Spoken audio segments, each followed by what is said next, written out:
Salutare toată lumea și bine v-am regăsit la un nou episod. Astăzi vom face un episod de Brawl Stars și o să vă arăt cum să luați gemuri free, 1000 de gemuri free din gratis, așa să zicem. După cum vedeți, eu nu mai filmez acum cu mobizenul, o să filmez cu camera de la telefon.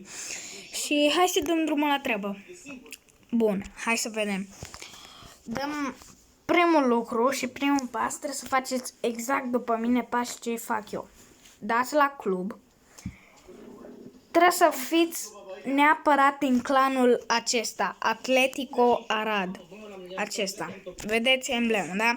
După aia, după ce ați intrat în el, dați la Search for Clubs și scrieți 2 F mare free G mare gems. Gems. Bun. Dăm search. Și trebuie neapărat ca să nu vă dă niciun clan. Bun, după aia dăm pe căsuță, ieșim afară.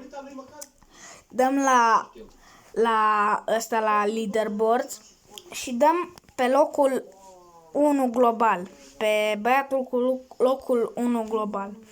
Bun. Și acum dăm pe I-ul acesta și ne uităm la clanul lui. Trebuie să dăm pe toți de la nu toți, pe primii 3 de la el din clan. Să apăsăm pe ei așa și să dăm la brawler și apăsăm pe toți brawlerii. Dar nu merge. Nu, trebuie să apăsați pe ei.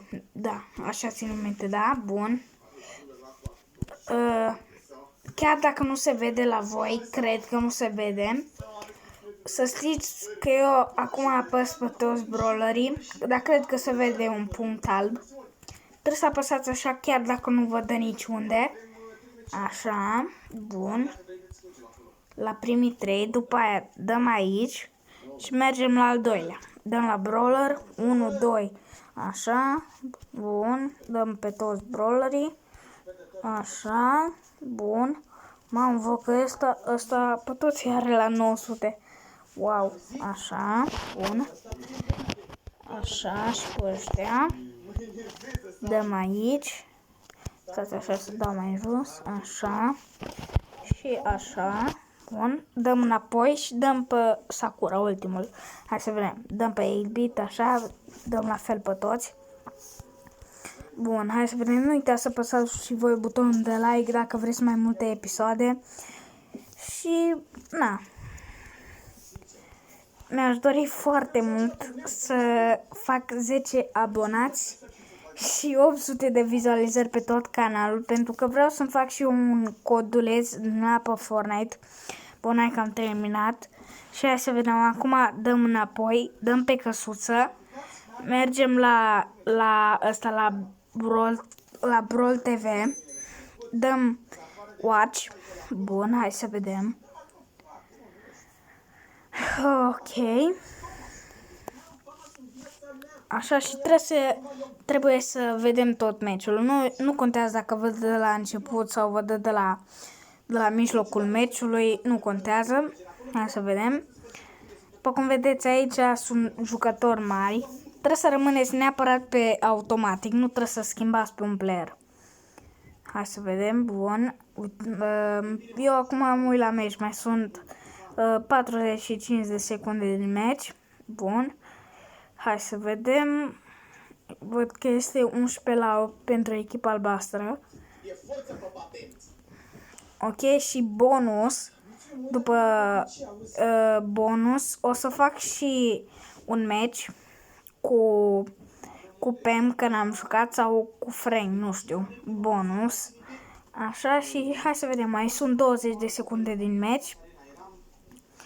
Bun, este 14-12 pentru echipa albastră. Eu zic că echipa albastră câștigă. Văd că Brockul ăla are Star Power, la fel și Daryl, dar cred că toți aici au Star Power. Da, cred că toți. Bun, s-a încheiat meciul. Bun, așteptăm aici, nu dăm exit. Așa, bun, și acum stați așa. Așa, bun, așteptăm să ne scoată. Mi-au pomnit deștele. Ok. Nu, acum dăm exit. Nu mai stăm la al doilea match. Și trebuie neapărat să dăm un match cu Ricochet. Și trebuie neapărat să luăm locul de la 5 în jos. Sau locul 5. Hai să vedem. Bun. Hai să vedem.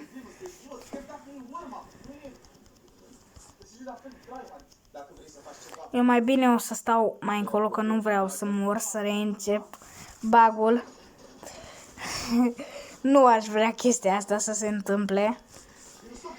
Mai bine steau aici și... na. Ok, sper să nu... Am văzut un...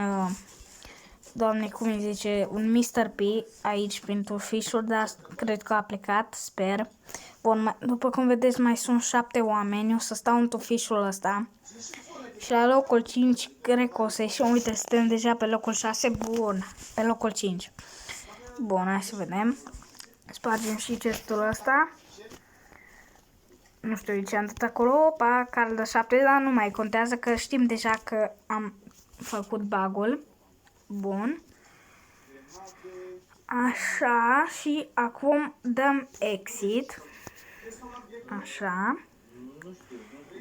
Și mai mergem o dată aici.